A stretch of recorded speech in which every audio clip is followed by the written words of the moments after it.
Once again, this is Ella Once. Welcome back to my channel. Please don't forget. Maliit na anything. Maybe nakakatulong lang siya for ranking. So sa ranking, I think, if I'm not mistaken, 10% of the performance evaluation of one employee is 10% CSR or outreach. Yeah, community extension. No? And then I think 30% ang research and the rest is education on all other functions that were given to you because in the university we're trifocal, diba? So, with that kind of, this is just newly introduced. The guidelines for this is just being drafted. I think it's just just finished drafting it. And ang full implementation would be this coming academic year, no? So that's maybe June, July. Pero 'di ba ang ganda pagka ano 'no, kasi, though we are helping out, puwede natin i-report. Actually, I'm thinking of this YouTube as our advocacy, Ella, and my advocacy to be also reported na hours ng namin 'no. Makakatulong lang siya sa'yo para sa ranking mo, para tumaas yung ranking mo. Wherein of course, ranking, no, yeah, besides ranking, that's number one. Second is, what's the other one? Salary increase. Because we have an annual salary increase. So, yung 10% nun at least nakuha mo na dito sa community extension mo. Community Eh, yung extension. sinasabi, yeah, oo, mas makukuha mo na. So, galingan mo pa sa ibang parts, diba, para, kasi graduated din yung salary increase, no?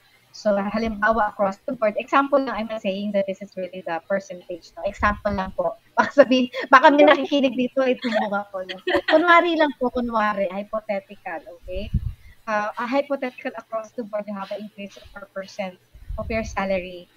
Even if you have a very low ranking, it does not matter regarding the ranking. But once you go beyond, pag tumaas na yung ranking mo, ayun na, tumataas na rin yung nagiging increase mo. But I don't know the ceiling kung ilang percent yung maximum of the increase every year. Ganun yung ginagawa. So, I think that's a very good, everybody to note, no? Everybody listening to note that, our viewers to know that try to find out in your own company if they can really give extra points for your personal advocacy. Tama yung sinasabi kanina ni Elisha. You know? You have your personal advocacy, you want to discuss it, and why not start it and then, ayun, i-report mo na sa company. Yeah. Tapos, Sa company. tama din kasi, Elisha, yung example, you have a personal advocacy and You diba? know, rainy, pero when it's sunny, it's beautiful.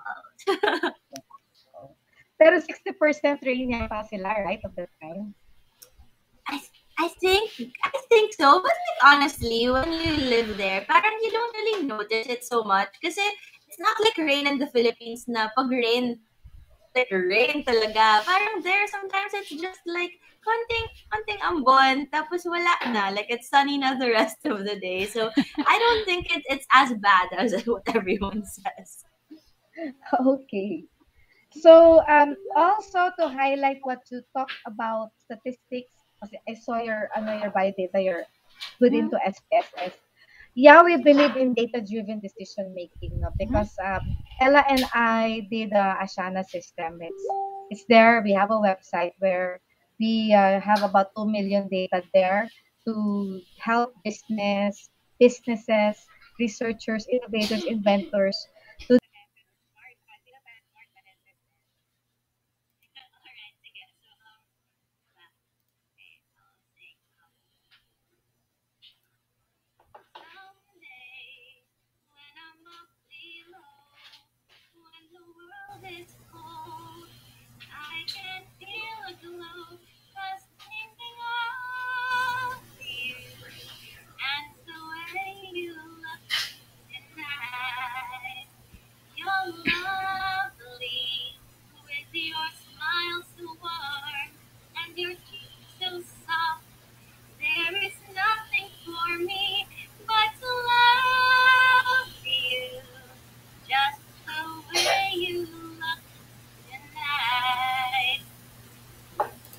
Yay! Yay! Galing! Yung batang taga Myanmar. Calyar. Napaka-young ng voice niya. Yeah, oo.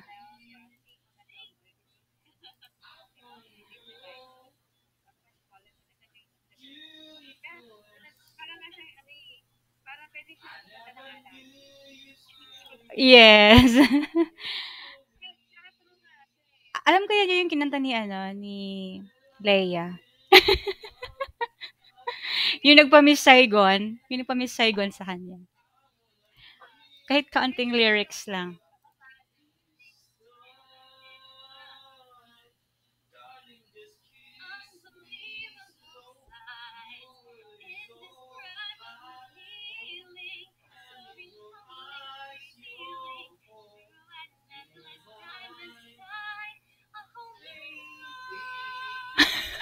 Wow.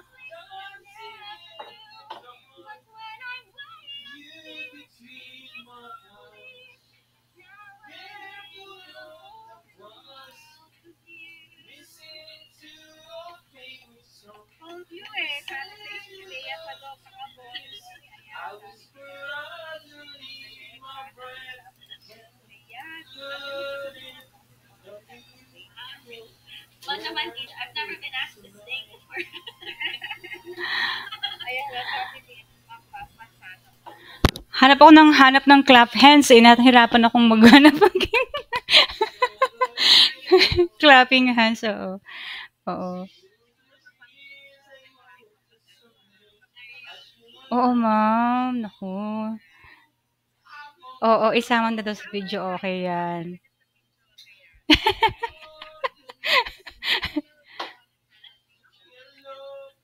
Correct. Ang clear ng voice niya sa lyrics na kinakanta. Ang ganda.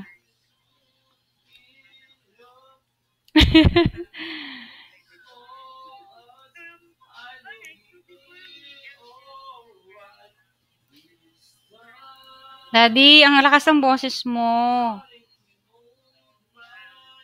Daddy! Daddy! Sorry ha, sumisita ako sa daddy ko kasi ang lakas ng boses niya. Narinig niyo ba, ma'am? Kumakanta siya eh. Kumakanta siya, hindi niya ako Anyway, kung mas lalakasan ko na lang yung boses ko para hindi aagawin ng kanyang voice. Actually, ang take away ko no is yung ito yung mga guiding principle po ni Miss Eliza. Okay, ang pinaka tumatakot kasi may binanggit siya kayo ng guiding principles na 3. And ang pinaka nasa heart ko nito is syempre draft your purpose and make your impact. Kasi if you know your purpose talaga in life, masaya ka kung saan ka talaga belong, no? Kung saan ka nag-work, ano yung ginagawa mo. Nai-enjoy mo kasi alam mo ang purpose talaga nito.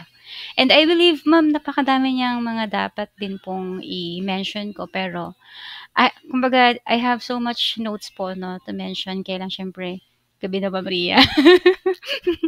Ayan. So, um, keep up your good works lagi, Ma'am Eliza. And I hope ma-achieve mo pa lahat ng mga gusto mo pang marating at marami ka rin matutulungan pa. Not only, of course, women like us, but as well as yung mga rising youth na talagang future leaders po.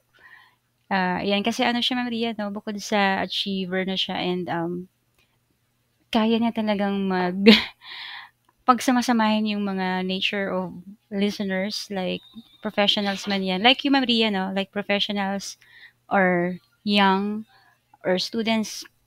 And yung mga sabi mo kanina parang meron pang mas younger than yung mga attendees ninyo via a series of webinars. So I hope marami ka pang mas matutulungan. And that would be all. Thank you for guessing with Ma'am Ria.